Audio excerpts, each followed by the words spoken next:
శ్రీ పొట్టి శ్రీరాములు నెల్లూరు జిల్లా తెలుగుదేశం పార్టీ కార్యాలయంలో నెల్లూరు పార్లమెంటరీ అధ్యక్షుడు అబ్దుల్ అజీం నేతృత్వంలో నా ఇల్లు నా సొంతం అనే కార్యక్రమాన్ని నిర్వహించారు. ఈ సందర్భంగా అబ్దుల్ అజీజ్ మాట్లాడుతూ పేదవారి సొంత ఇంటి కల నిజం చేయాలన్న ఉద్దేశంతో రాష్ట్ర ప్రభుత్వం నిర్మించిన ఇళ్లను లబ్ధిదారులకు ఇవ్వకుండా కేవలం తెలుగుదేశం పార్టీకి పేరు వస్తుందని, ఒకే ఒక కారణంతో ముఖ్యమంత్రి జగన్మోహన్ రెడ్డి లబ్ధిదారులకు ఇవ్వకుండా ఇబ్బందుల పాలు చేస్తున్నారని ఆరోపించారు. ఇలాంటి ముఖ్యమంత్రి గతంలో ఎప్పుడూ లేడని, భవిష్యత్తులో ఎన్నడూ కూడా రాడు అని తెలిపారు. గత ప్రభుత్వం ఇచ్చిన లబ్ధిదారులకు సొంతింటి కల నెరవేరే వరకు కృషి చేస్తామని ఈ సందర్భంగా పేర్కొన్నారు. ఈ కార్యక్రమంలో నగర party incharge Kotamreddy Srinivasulareddy, Telugu Desam party senior నాయకులు పెళ్లకూరు శ్రీనివాసులరెడ్డి, జిల్లా నాయకులు, కార్యకర్తలు, లబ్ధిదారులు తదితరులు పాల్గొన్నారు.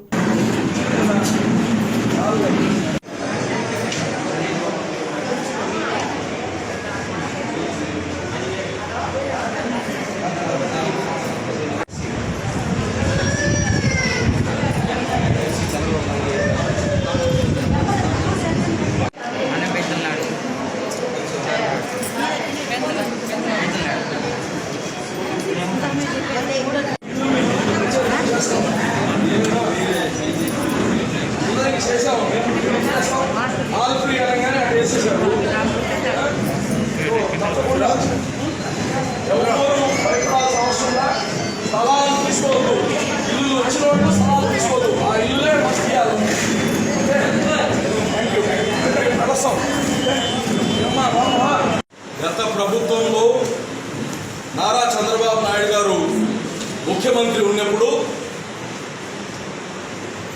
కేంద్ర ప్రభుత్వం, రాష్ట్ర ప్రభుత్వం రెండు కలిసి కట్టిన ఇల్లులై. అయితే కేంద్ర ప్రభుత్వం అంత బాగా కట్టమని చెప్పలే, అంత బాగా షేర్ వాల్ టెక్నాలజీ వాడండి అని కేంద్ర ప్రభుత్వం చెప్పలే. కేంద్ర ప్రభుత్వం ఏం చెప్పింది, మేము 1.5 లక్ష ఇస్తాము, బ్యాలెన్స్ డబ్బులు మీరు వేసి ఎట్లయినా కట్టుకోండి అనింది. చంద్రబాబు నాయుడు ఏం చేశారంటే 10 కాలాల పాటు ఇల్లు ఉండాలి, 10 కాలాలు మీ బిడ్డలకు ఒక ఆస్తిగా ఉండాలి అనే ఒక ఆలోచనతో షేర్ వాల్ టెక్నాలజీతో కట్టారు. ఇల్లు పెంకుటిల్లుతో కట్టుకున్నా 50 సంవత్సరాలు ఉంటుంది.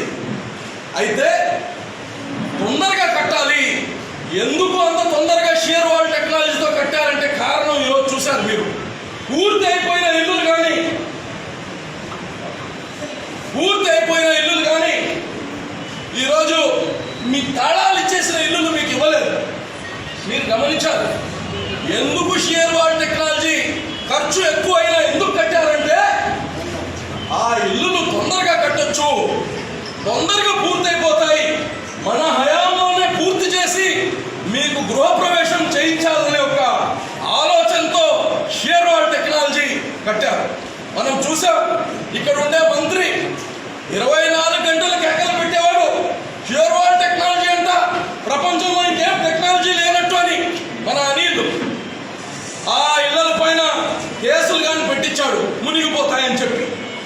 నేను చెప్పేది ఒకటే, కట్టిన ఇల్లులో ఈ భూమి పైన ఎవరు కానీ గృహప్రవేశానికి తాళాలు ఇచ్చేసిన ఇల్లులో ఆపినటువంటి ముఖ్యమంత్రి చరిత్రలో లేడు, రాబోడని కానీ తెలియజేస్తా ఉన్నా.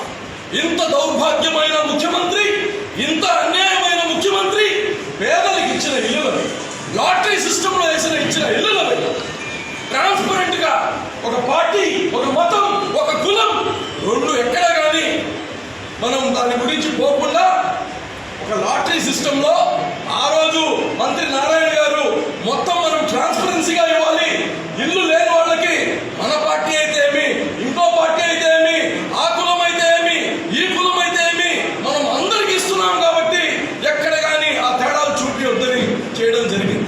నా చేతులతో మీ 34,000 ఇల్లులకి సంతకం పెట్టింది నేనే, మీ సర్టిఫికేట్స్ పై. నేను ఈరోజు చెప్తున్నా, దీనికన్నా పాపం ఇంకోటి లేదు. చాలా మంది అక్క చెల్లెళ్ళు ఆ ₹1,00,000 వడ్డీలకి తెచ్చి నగలు తాకట్టు పెట్టి ఈరోజు కట్టి, ఒక పక్క ఇంటికి బాడుగ కట్టు, ఇంకో పక్క ₹1,00,000కి 50,000కి వడ్డీ కట్టు, ఈరోజు దాదాపు 1.5 సంవత్సరం అయిపోయింది. 850 మందికి బ్యాంకు రుణాలు కానీ లింక్ అయిపోయాయి. ఈరోజు నేను చెప్తున్నా, ఆ 850 మంది సిబిల్ స్కోర్ ఏమనుకుంటున్నారు? 0 అయిపోయింది. వాళ్ళకు ₹1 రుణం రాదు. వాళ్ళ బిడ్డలకి ఎక్కడైనా చదివించుకోవడానికి, బిడ్డలకు లోన్ కావాలంటే ఎత్తేసావు జగన్మోహన్ రెడ్డి, రుణాలు ఇచ్చే పరిస్థితే ఎత్తేసావు నువ్వు.